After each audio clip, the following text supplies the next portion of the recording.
જાફરાબાદ તપોવન ટેકરી તાત્કાલિક હનુમાન મંદિર ખાતે શ્રી શિવ મહાપુરાણ જ્ઞાન યજ્ઞનો પ્રારંભ કરવામાં આવ્યો. જાફરાબાદના મિત્યાળા નજીક આવેલ તપોવન ટેકરી તપસ્વી આશ્રમ ખાતે આજે શ્રી શિવ મહાપુરાણ જ્ઞાન યજ્ઞ પોથીયાત્રા મિત્યાળા ગામથી વાતે ગાતે તપોવન ટેકરી ખાતે કથા મંડપમાં લાવવામાં આવી. અસંખ્ય ભક્તો પોથીયાત્રામાં જોડાયા. કથાના વક્તા શ્રી નીલકંઠભાઈ પી વડિયા ખાખબાઈવાળા દ્વારા કરવામાં આવી રહ્યું છે. તપોવન ટેકરી તપસી આશ્રમ ખાતે દર વર્ષે ચૈત્ર રામકથા દેવી ભાગવત શ્રીમદ ભાગવતનું આયોજન કરવામાં આવે છે. તેવી જ રીતે આ વર્ષે પણ શ્રી મહાપુરાણ જ્ઞાન યજ્ઞનું આયોજન કરવામાં આવ્યું છે.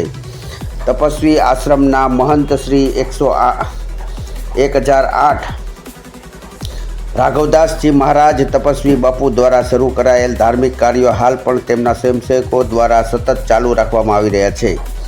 અહીં તપોવન ટેકરી ખાતે દર મહિને સર્વજન હિતાય સર્વજન સુખાયની ઉમદા ભાવનાથી નેત્ર યજ્ઞ, રક્તદાન કેમ્પ, આયુર્વેદ કેમ્પ તથા નિઃશુલ્ક ચશ્મા વિતરણના કાર્યક્રમો વારંવાર થતા રહે છે. અને વર્ષમાં બાપુની તિથિના દિવસે મહાપ્રસાદનું પણ આયોજન કરવામાં આવે છે. દરરોજ રાત્રે કથા મંડપમાં શ્રી રામ ધૂન, સત્સંગ અને ભજન કીર્તન વગેરે કાર્યક્રમનું આયોજન કરેલ છે.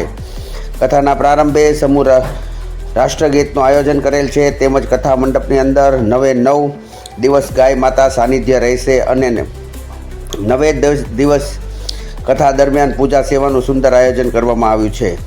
આ શિવ મહાપુરાણ દરમિયાન સતીજીનું પ્રાગટ્ય, પાર્વતીનું પ્રાગટ્ય, શિવ વિવાહ, શ્રી ગણપતિજી પ્રાગટ્ય, શ્રી કાર્તિક સ્વામી પ્રાગટ્ય, શ્રી દ્વાદશ જ્યોતિર્લિંગ કથા, શિવજીના વિવિધ અવતારોની કથા તેમજ સુંદરકાંડ પાઠ તેમજ લોક ડાયરોનું આયોજન કરવામાં આવેલ છે. આવા સમાચાર મેળવવા માટે ફારૂક બિલકિયા સાથે દિવ્ય સર્જન ન્યૂઝ નેટવર્ક.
Mm-hmm.